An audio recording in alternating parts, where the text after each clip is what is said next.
Greetings, good morning to all the people that's on my Facebook. I'm delighted today is a Saturday. It's really it's God's day. It's yours day. It's your day.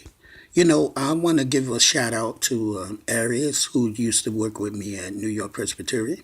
Congratulations. I didn't realize until like today. I'm just thinking that was a Halloween costume that you got on, Arius. Congratulations becoming a fireman. And this what brought me to the video. Realization. Self-realization. What do I mean by self-realization?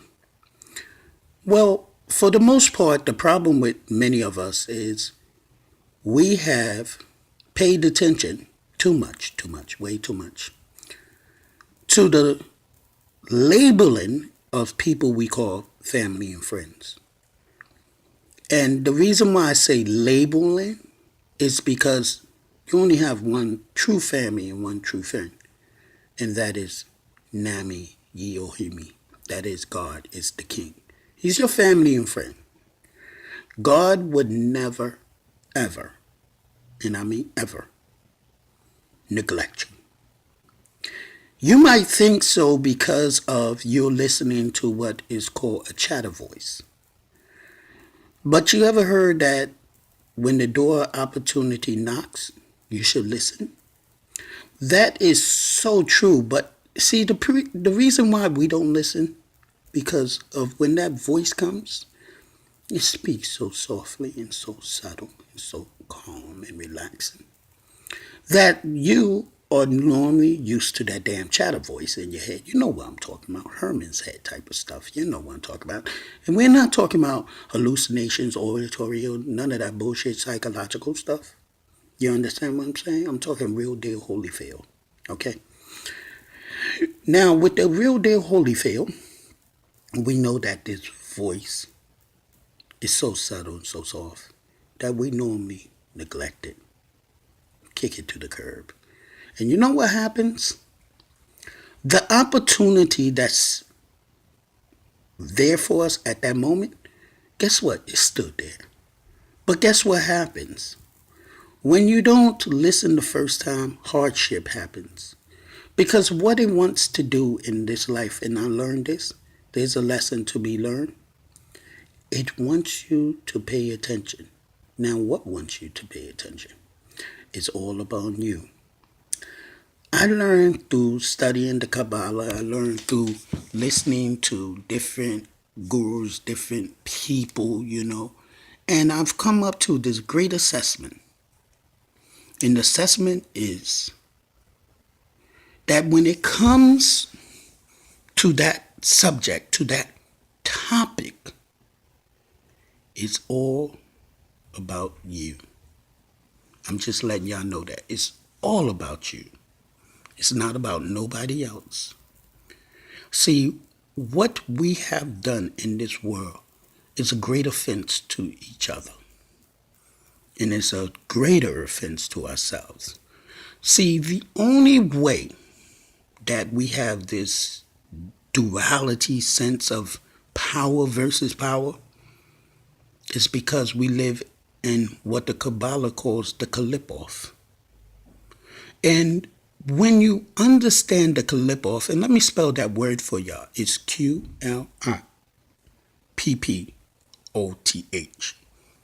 Look it up yourself.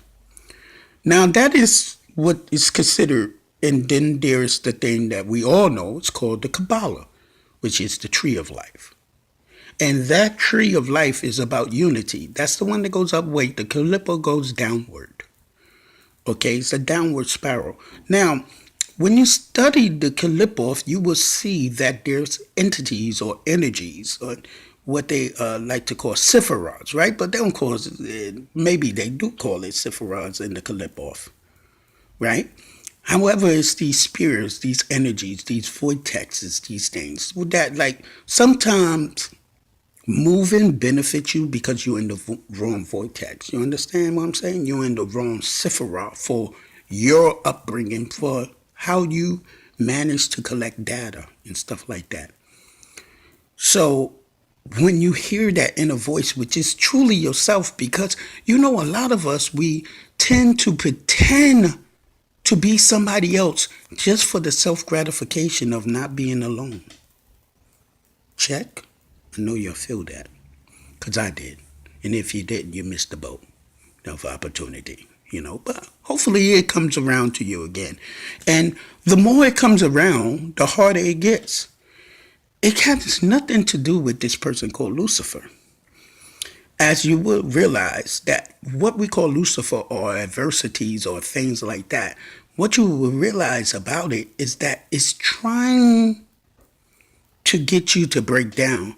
But at the same time, beyond that perfect storm, it's calmness. It's something that's saying, relax. You got this. Don't worry. Why should you? And that's the whole thing about life and about listening to that true voice. That true voice would never set you wrong, y'all. And see, a lot of people would look at me and say, well, Lambert, you're not doing, what you're not doing as well as you think you're doing and blah, blah, blah, and X, Y, Z and things like that. Don't listen to that. Don't worry about them. Worry about that true self. Or are you satisfying you?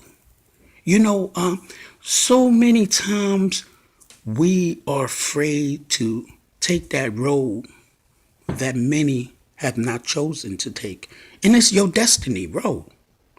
But you know why we don't take that road? Because when we do, it's a road that's normally less traveled. So it's greater, it appears as a greater fear. But if we never take that road, we never challenge ourselves. See, this is the whole thing. When you got a bunch of people around you, you can challenge yourself for boastful rights, rep, you know what I'm saying? Or getting clout, or that's the term that they use now, right? Clouting, right? Clouting demons, right? But when you're on the road that's less traveled, you really have nobody to talk to but yourself. And the reason why you have this chatter talking to yourself, I'm going to break down something. We know that the brain has 4 parts. It's like the 4 elements, right? But we also know that the brain has 2 major lobes, right? And it's broken up into 2 major lobes, is broken up to 2 sectors within each lobe, right? Okay, it's probably more sectors than that. But, let's, the argument's sake, let's leave it like that. 42 or 24. 2 plus 4 equals 6. So the brain itself is the body, right, of the body, right? But here's the funny thing when you study embryology. The heart was the actual brain before the brain became the brain. You understand? If you don't, then you need to study something called cardiovascular emotions or language. And do you know that the heart itself has neurons? The heart itself has its own system just like the brain does.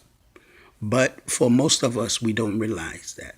And this is why when you finally make a decision, it's heartfelt, not brain felt. The brain doesn't really care. So do yourself a favor. Never, ever disagree with your heart.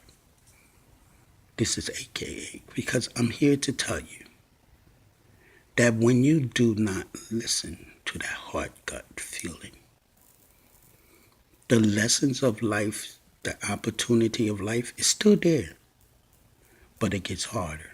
Why? Because we are hardheads. I tell my family every day, I tell my friends every day, we need to come together in this time. And a lot of people don't understand this. It's not have nothing to do with me, really. Because I've learned right now that I am not nobody's brother's keeper, nor I'm here to manage the affair of people. Because if I intervene, then that means why should you have something called free will? Think about it. Digest that. If you were made to have free will, see, this is the thing about parents and things like this, and this is where we get this chatter voice even greater. Because all our lives we've been pretending to be somebody that we're not, afraid of rejection and loneliness, afraid to go down that one road that less traveled than everybody else. Why? Because we are afraid of ourselves. So we make believe in Wampa Wampa land that we are, that we are friendly, that we are this and we are that, and yada yada yo yo. You understand what I'm saying, bro? So we have to really pay attention to that inner voice. That inner voice, let me tell y'all something. That inner voice is truth. You are the truth. You just don't realize it because you've been told all your life you're a great sinner. I wonder that people ever really recognize themselves and realize, how can that be true when you got the breath of God within you that nothing else had? And why would that be true if God sent millions upon millions probably of different prophets to different cultures and stuff like that and ethnicity, and that whatever religion, and I notice I use the word religion here because it's really an opinion of the people, is something that has nothing to do with life, because they never teaches life. And the book is teaching life. It's telling you that sometimes your brother, because he's jealous or envious of you, will kill you, like Abe and King's story. Sometimes, you have these incest within family. Sometimes, the daughter sees the father look good and they have sexual intercourse. All types of stuff. But the religious institutions would never teach that type of stuff because that's real life situations. You understand what I'm saying? This is why it is known that what we call Jesus, right? He says, if thou, and I'm using quotes, and don't get me wrong because I'm not going to look at my scriptures and give you verbal. Most of y'all know this. He said, if thou have not committed any wrongness or sin, right? Thou cast the first stone upon this woman. And you know what happened? If you're truthful to yourself, you ain't throwing a damn stone at nobody. Because you already know, boo-boo, that y'all be stepping on nails. Yeah, and it hurts. But you let people know that you don't have a nail in your foot. You just say, I changed the way I walk. This is AKA Sata Gur giving y'all that info for the day. All right? And as you can see with this mighty shirt here, that's not like Pharaoh. But on the back it says, God is king. And the words that comes from the ancients of Ghana, Nami Yi Ohimi. That means God is king. See that? Look at that. I just broke something down. Nami Yi Ohimi. And guess what that is, y'all? That's what you call paganist tribe. They realized God was king a long time ago. Deuces. Peace. Love. Salam alaikum wa rahmatullahi. Shalom. All that great stuff. And here, I'm going to bust out with a word. Remember, takum alone means repair the world. Now listen, I'm not talking about the external world. That's what they like to go more with. And they forget they're into esoteric knowledge or metaphysical knowledge, which have to do with the reverse within and the repulsion outside. You understand what I'm saying? Everything's within. Then it goes outside. We have Every element within our bodies is a scientific fact. Gold, copper, all of that. Elements, fire, air, water, earth, all within us. In fact, they say our body is so similar to the earth in the eternalness. That's the repairing of the world, people. Do you realize how much your thoughts affects your environment? Your environment, when they say you are the product of your environment, that means your environment has more effect on you than you have on it. Now I'm going to teach y'all something y'all don't know. We are here to spiritualize our environment. Let me explain this to y'all real quick before I leave. There's a doctor, his name is Masudo, something like that. He's called Hidden Message of Water. Okay, we as humans can change water molecules by verbally writing, I love you, water. The water starts to change. We know this called the Bannister effect, okay, with the plants. When we happy, the plant is happy. We spiritualize the environment by our actions, our thoughts, and how we use what is called the five senses. Now, these five senses, we consider them the major senses, but it's more than five senses. But let's say the five senses. In the African, that number 5 comes from a star you look at, and we call it a pentagon star. They call it Yonir, meaning Yoonir, meaning it's the universal. So it's us. When we stand in the universal position, our legs split, our arms out wide, we have the head, the left and right arm, and the left and right foot. That's 5. When you want to manipulate it, right?